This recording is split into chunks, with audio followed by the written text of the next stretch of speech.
Good morning. It's April 15th. This is To My Liberal Friends. We're just off the coast of Mexico coming into Puerto Vallarta today. Political violence is on the rise in this country, and something has to be done to put an end to the random acts of violence that seem to be based on political leanings of individuals. Just this last week, a person who carried some grudge against the governor of Pennsylvania, Josh Shapiro, decided to firebomb the governor's mansion. The suspect, Cody Balmer, was arrested and charged with several crimes. This could have been much worse as Governor Shapiro had hosted a Passover dinner earlier that day. Balmer was outed by his girlfriend, and he turned himself in and reportedly admitted to be harboring hatred against Shapiro and said that if he had encountered him, he would have beaten the governor with a hammer. Wow. If this were an isolated incident, they maybe could pass it off as someone who was mentally ill and move on. But this is just one more instance in what seems to be a continuing pattern of violence in the nation. We all remember the assassination attempts on Donald Trump last summer, who but for a few inches would be buried instead of sitting in the Oval Office. But let's go back a bit further. In the aftermath of George Floyd's death, we saw rampant rioting throughout the nation with significant property damage. It only continued to get worse and worse. We saw cities besieged by protesters, setting up camps and destroying property. Now, a new report out from a research institute provides some scary results. The report found that nearly one-third of Americans surveyed, and around half of those identifying as left of center, believe that murder of certain public figures is at least in some way justified. Those figures are shocking.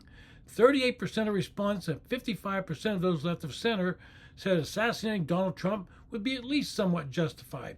32% of respondents and 49% of those left said the same thing about Elon Musk.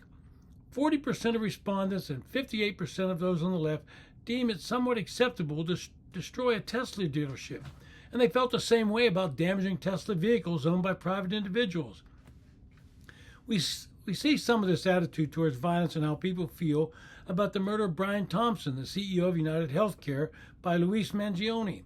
This was a cold-blooded murder, and yet there are large numbers of people who view Mangione as some form of modern-day hero and feel he was justified in his action.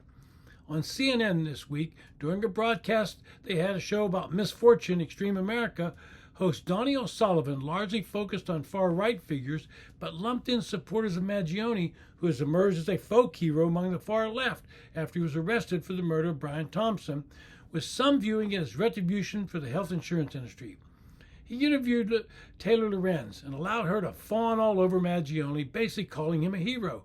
She went further, explaining that Mangione's appeal to women, and I suspect she was channeling her own feelings, by saying, quote, "Here's this man who's a revolutionary, who's famous, who's handsome, who's young, who's smart.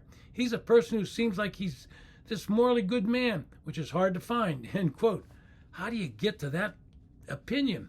How do you allow someone to say this and put it on a nationally broadcast TV show? But CNN thinks it's okay to say such inflammatory statements, and then they deny any responsibility for the violence.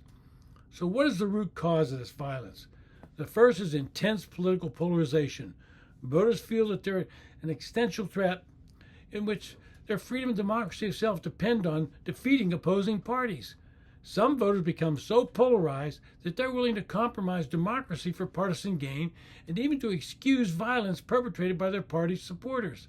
The second is the exacerbation and exploitation of existing polarization by some political leaders to build voter loyalty and increase support. Parties may also flirt with rhetorical or even deeper support for violent groups to intensify us versus them sentiments and thereby energize their voting base, intimidate opposing candidates and voters, and pressure election administrators, all to increase the chance of victory. The third and final dimension is the intense disillusionment of some citizens with how the political system is working and with all the major party options. Such disenchantment can lead citizens to justify violence in hopes of bringing about something, anything, just so it's different. The media is focused on violence from the right and repeatedly references the attack on the Capitol on January 6th. It was saying something I believe should never have happened, but they tend to ignore violence when it comes from the left. They make excuses and call many of them simple protests. But when these protesters seize university and government buildings, it's not simple nor peaceful. How many of these so-called protesters are prosecuted? When you allow this behavior to go unchecked and unprosecuted, you only encourage others to engage in the behavior. and it becomes a vicious cycle. The rise of this belief that you can do whatever you want with respect to political violence is very troubling. Political violence, including assassination attempts, often occur when the perpetrators believe a critical share of the public will tolerate or even justify their actions. Given the growing number of the public who now express support for this political violence, something will have to be done. And that means political leaders on both sides of the aisle will have to strongly condemn this violence, even when it goes counter to their political goals. And so we need to hear Trump condemning any violence from the right, and we need to hear Democratic leaders, former presidential candidates, and other leaders condemning any of this violence on the left. If it doesn't happen, it's just going to continue. It's been To My Liberal Friends. Thanks for listening.